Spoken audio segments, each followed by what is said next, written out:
Oh, very nice. I'm down south, so I can't Lovely. answer two weddings, as they say. So you would choose your daughter over me? I mean, come on, What are the priorities? where are your priorities? Okay. Welcome back. He was here yesterday. You were missing. Welcome back to me. Welcome back. It's on a big tour. Okay, so we were doing this Shayla yesterday about a person whose pushka was stolen from his house.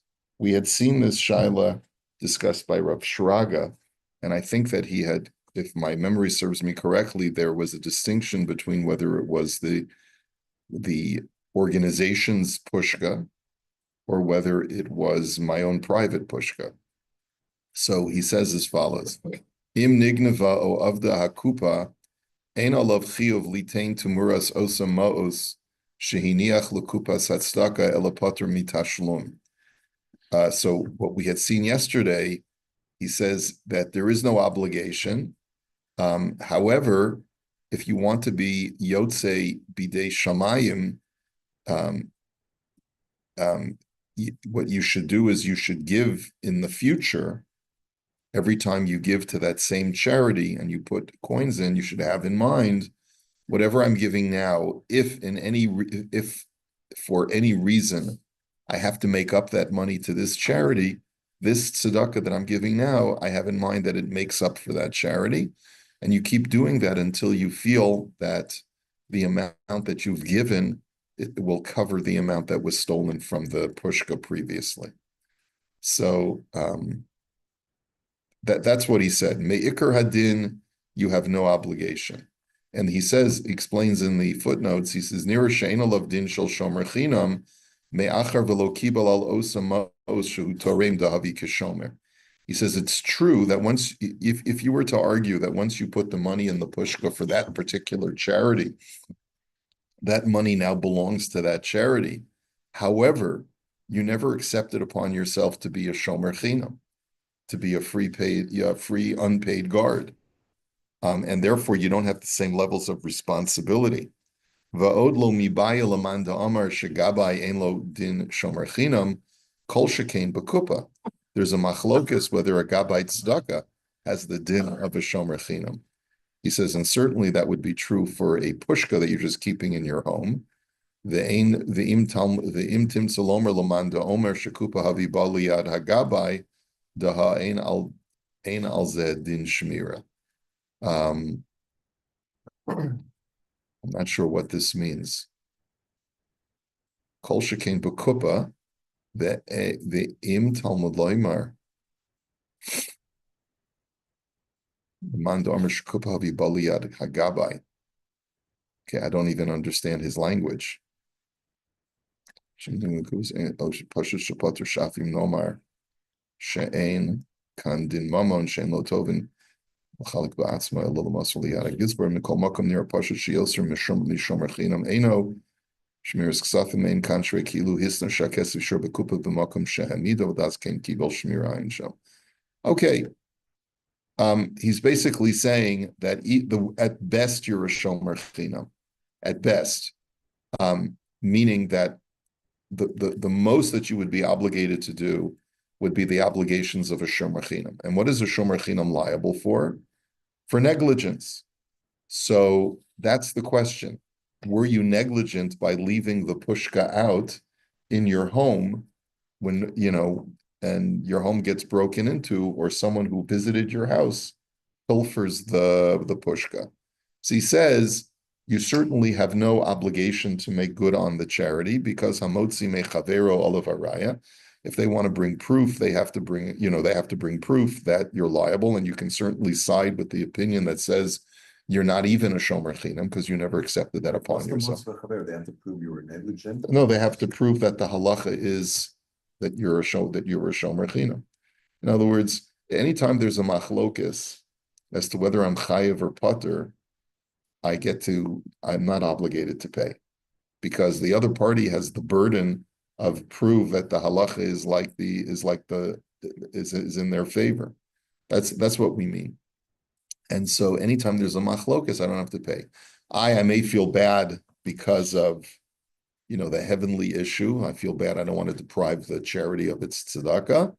That's why you should do this,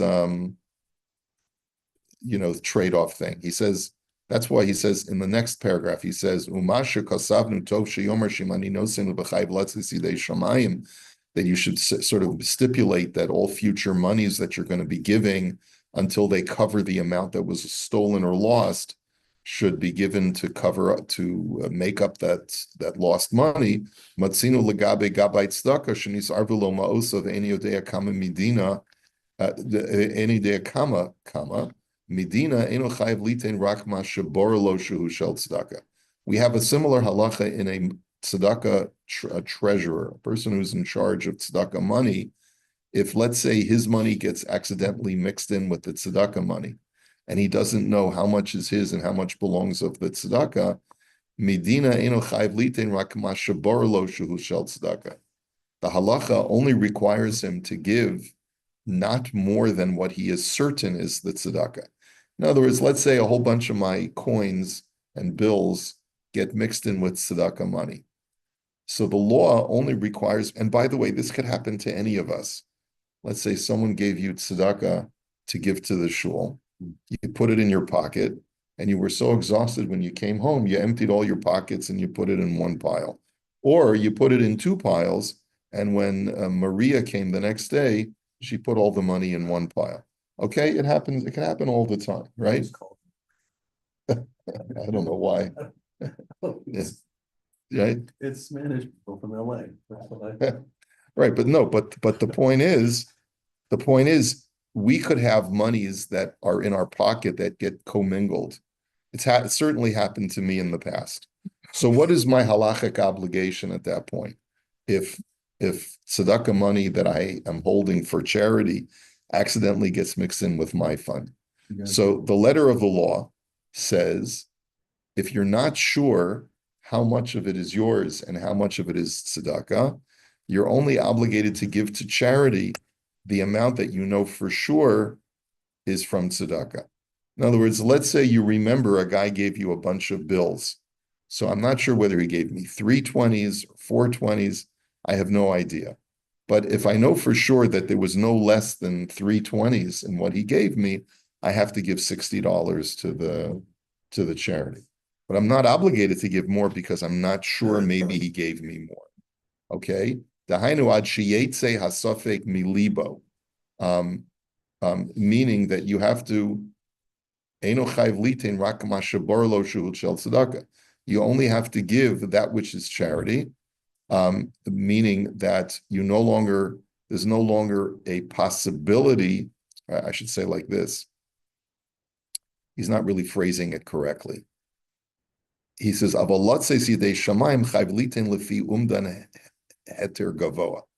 he says, in order to fulfill your heavenly obligation, that's a different story. In other words, halachically, I only have to give 320s to the charity because I'm not sure.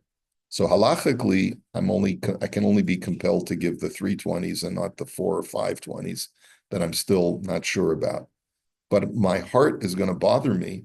My conscience is going to bother me if I know that I'm holding on to an extra $20 or $40 that belongs to charity.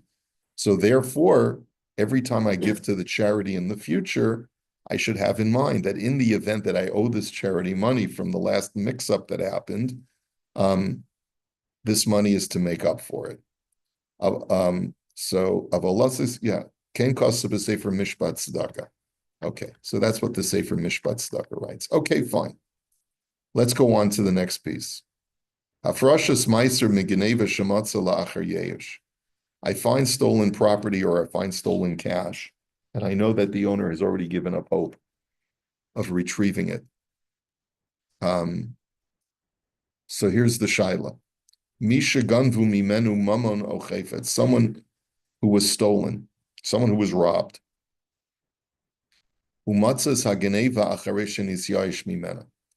And I find the stolen cash after I had already given up any hope of retrieving it. Hayim tzarech lahafrish meiser kasher hadavar baliyado. So now this is like new income that I had already written off. Do I have to give Meiser from it? Do I have to tithe from it again? Let's say I'm a person who, remember, we learned in Hilchos Tzedakah that there's a machlokas whether you're obligated to tithe your money or not. And there is an opinion that says you're not obligated to tithe your money, you're just obligated in the mitzvah of tzedakah. But let's say I've taken it upon myself to tithe all of my money.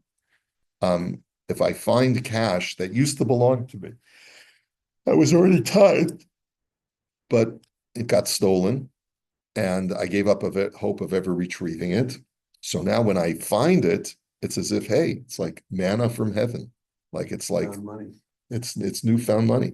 So do we consider this as new income, and I have to tithe it again? So tshuva. So he says, "Hol v'nisyayish min hagenei v'nechshav davar zeh kerevach etzlo v'tzarich la'aser mehadavar shechazer elav shuv." So yeah, you have to retithe it because it's considered to be new income. It's because you gave up your miyayaship? Yeah. Yeah, because you were miyayish. And you gave Meiser on it already, you're giving. It seems like if you never gave Meiser, then certainly Right. you'd have to tithe it. But so the chiddush here is that you have to go back and tithe it again. It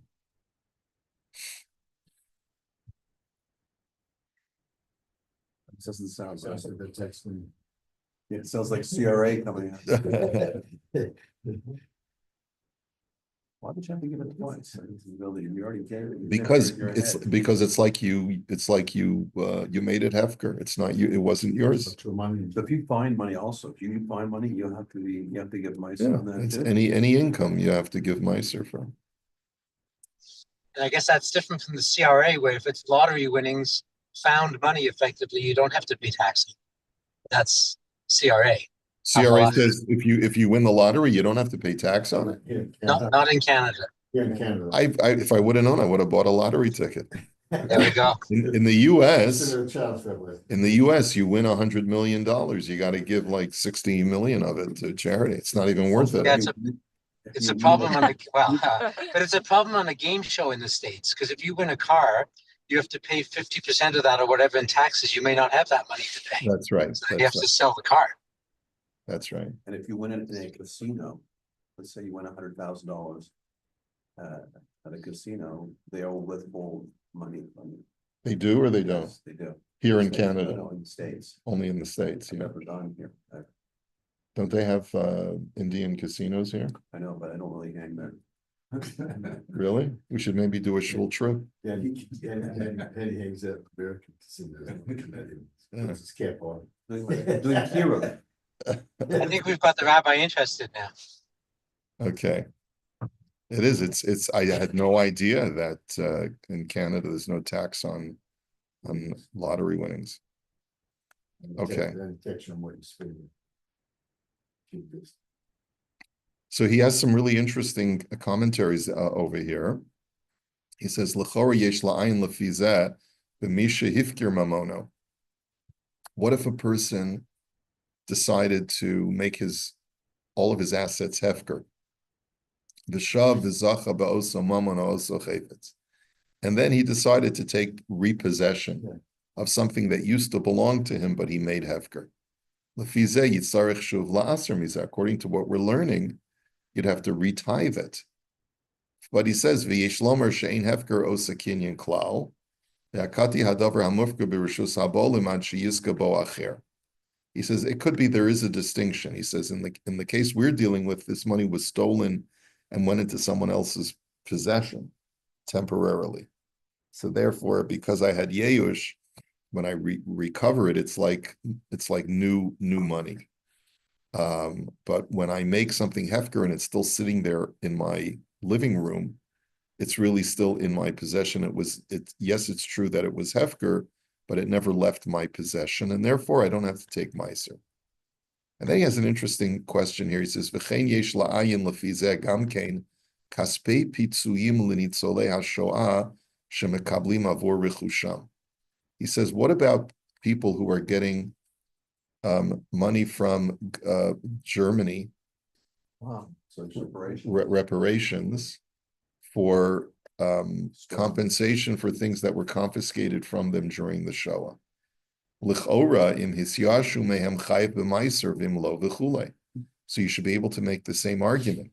A person may have had an estate in Germany before the war that was worth a lot of money. So the German government has been paying him reparations for decades to make up for what they did. By the way, the German government pays reparations to anyone, even if they didn't have assets. But the question is, what if a guy had assets, they were confiscated, stolen, whatever, and then the German government is paying him back. So he says, Ayin sitz Eliezer, sha'amad al sheilazu v'kasuv, borer hadavar shaba olim hisyashu kfar yesh gamor, v'imkein hamos harishonos azlu mehem v'chais panim chadashos bo'u lakan, ki ilu ha'elokim min aliyado revach mechudash. He says, there's no question, says the Tzitz Eliezer, that in that kind of situation, it's as if the owner had complete Yeush. Nazis took everything, wiped me out. My family, half my family was wiped out, and now the German government wants to give me reparations. I had no hope of ever retrieving that, and so this is like newfound income, and it's as if God just gave you manna from heaven, like I said. And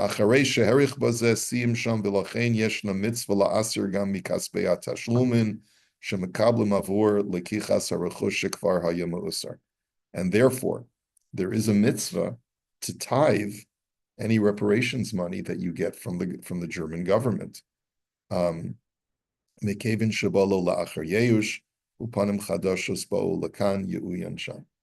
And therefore, it's like newfound income, which is it is So interesting. if you gain an article as opposed to money, and you do tithe, then according to this, you tithe to the value of that article. Is that what you're saying? Like a painting. So let's say you get a table or a painting or something. Yeah. Let's say the Germans had confiscated a valuable piece of art, and then they are able to retrieve it. Back. You don't have to tithe a commodity.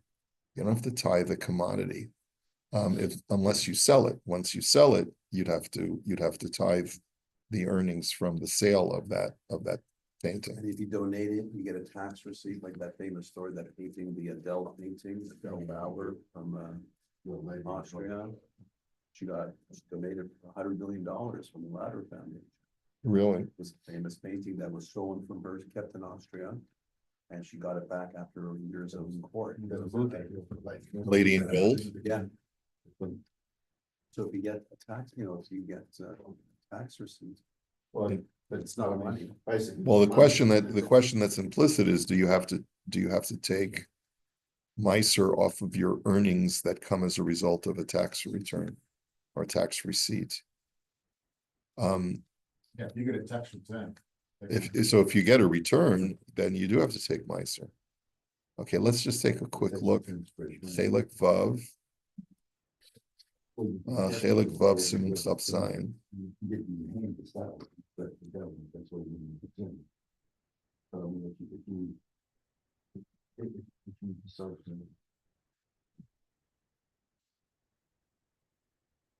So I never knew this tshuva existed. It was written in Tufshin Yud Zayin, which is 1957. So this is just when the German government is beginning to make reparations. That's when it started? I don't know if the exact year, but it probably started in the 50s. I know for sure Germany started making reparations with Israel, not too long after World War II. You can ask your friend Siri or whatever. Im yesh mitzvah la'aser meiser ksafim mikaspe hashilumim meGermania. Is there a mitzvah to tithe any reparation money that you get from Germany? So it was a tshuva that was sent to in Yerushalayim to his friend Rabbi Dr. Pinchas Wolf in Petach Tikva. Okay. So Kvod Taraso Shoel She'elas Chacham. You're asking a very wise question. Im yeshna mitzvah la'aser kaspe hashilumim shana mekabel meGermania. Hainu sug hashilumim shel hasochrim, asher mehem lakchu rechush shekvar hayamuser v'achshav hu rak k'meishav aveda. You had your assets had already been tithed, let's say. The German government confiscated them, and sure. So sug hashilumim shel hasochrim, asher mehem lakchu rechush shekvar hayamuser. The German government had confiscated money from businessmen, Jewish businessmen in Germany, and they're trying just to return what they stole. He says, "Toch kedei she'ela mabia kvot arasos daito, ki amnam choshev she'ein sarach la'aser mechadash, afal pi shelo hayu metzapim liros hakesef od." And so your opinion was you shouldn't have to pay, you shouldn't have to tithe, because even though this is new money that you were never expecting, because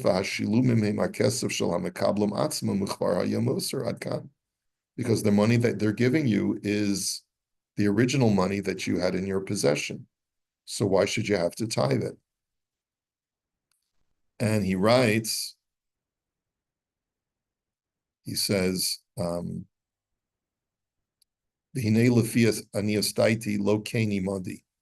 says, I don't agree. He says, Elashapir yeshna ha-mitzvah la'aster kaspe shilumim ele lo pachot me'ota midah sheyeshna mitzvah lekach b'sharei revachim. He says, you do have an obligation to tithe, no less than any time you earn new income. V'hu b'hiyotu barur hadavar sheha'ba'olam hitiyashu kfar yeyish gomor. V'shilem zeh idan v'idanim me'otam haksafim v'ha'verchush ha'germanim harotzchim v'haposhim shadadu mehem. He says, and you can be sure that the original money is not the money that they're giving you back. That's not the original money that the Germans, the murderous Germans, took away from you. V'lo od ela, right? Ela shabizmano hayanidma hadavar kein gam be'ene kulam ki kaspe hashod lo yuchzru kvar la'olamim lidei ba'aleim. Everyone understands that. Everyone understands that reparations is not giving you back the same money that they took from you. A lot of times it'll be less, and most times it'll actually be more. My mother still gets a reparations check from Austria, because even though she was only 6 years old, had nothing to her name, but the German and Austrian governments feel bad that you were stripped of your home. Right? I don't know how much she gets, but she's gotten it for years. Vimkain hamos harishonos azlu mehem. And so therefore, this is not the original money. V'cha'es panim chadashos ba'ulakan. And so therefore, this is like, this is actually a better shaila than the shaila that the Ohala Yaakov was asking, because let's say you're able to recover the actual original cash.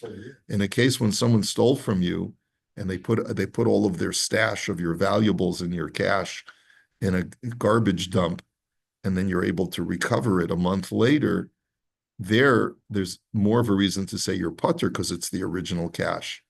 So I'm sure Rav Waldenberg will argue this through. Ki'ilo Elokimi nali yado revach mechudash, but he says it's as if God himself arranged for you to make new income. B'hareze ki'ilu hifsid lifnei mispar shanim hefsid mesuyam. He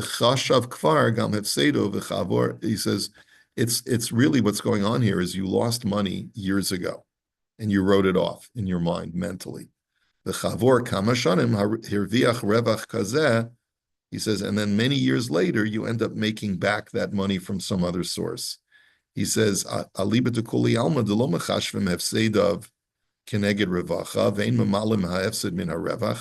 it's not like, okay, you got back what you lost.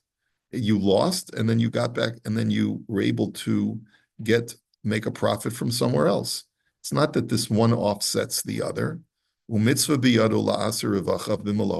therefore it's a mitzvah for you to tithe any new income. Okay? And he quotes a number of svarim to indicate that. He says, "Virakim hasocher yodea benafsho sheme'olam lo yisyaish mikasbo shenishdad. Umeirega harishon shel asher chashav vehemen kisof bal Yisrael lipol, as ein gevia mitzvazos la'aser ka'esh shenis kasbo hamushav lo."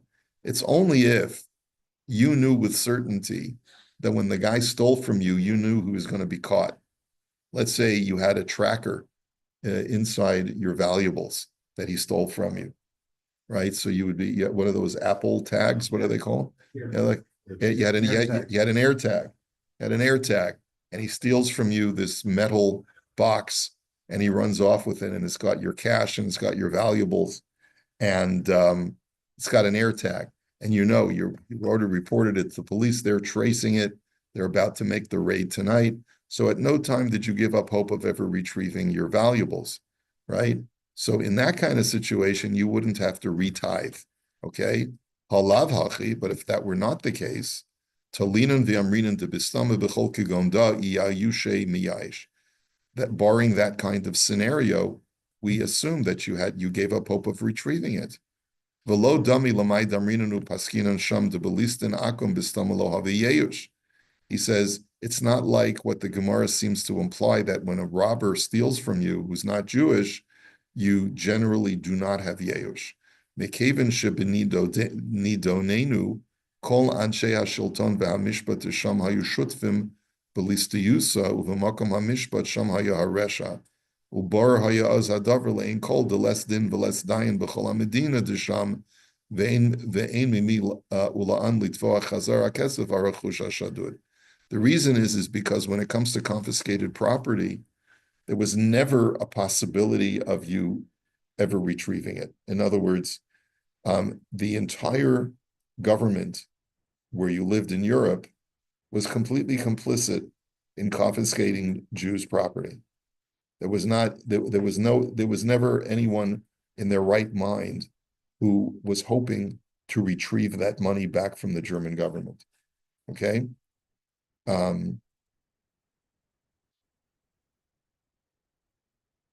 He says, he quotes from a sefer called Imre Yosher, that there was a similar case about a person, le'inyan chafatzim sheshadutu anshe chayil harusim. He says, what if Cossacks ransacked a guy's home in Russia and took everything? He says, the im hagazlan hu gvar olim v'yori litvoa haveyush. He says, if you're scared to make a claim against them because they'll come and they'll kill you, so then that's called Yeush. V'hachanami de kavase ki hayu yireim litvoa lo di'adavar le haroshim shel harusim ayin sham dok mina b'ma kol shekain l'nidonenu shegam haroshim hayu b'ma'al hazeh ki yadua. He says, in a case of the Russians, where the law says the Cossacks are not allowed to ransack your home for no reason, right? But it was known that all the Cossacks did it. They raped, pillaged, and did whatever they wanted, and the government looked the other way. In Germany, it wasn't that the government looked the other way. The government said that the Jews do not have rights to their assets, and therefore it's a mitzvah for the Nazis to confiscate it. So certainly a person is going to have Yeush. And then he says, B'gedola mizu.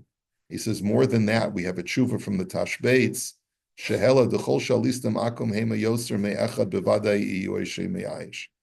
He says the only time the Gemara suggests that a person doesn't have Yeush when he's robbed is if it's only one robber. But the Tashbeitz says if it's more than one robber, anyone's going to have Yeush. He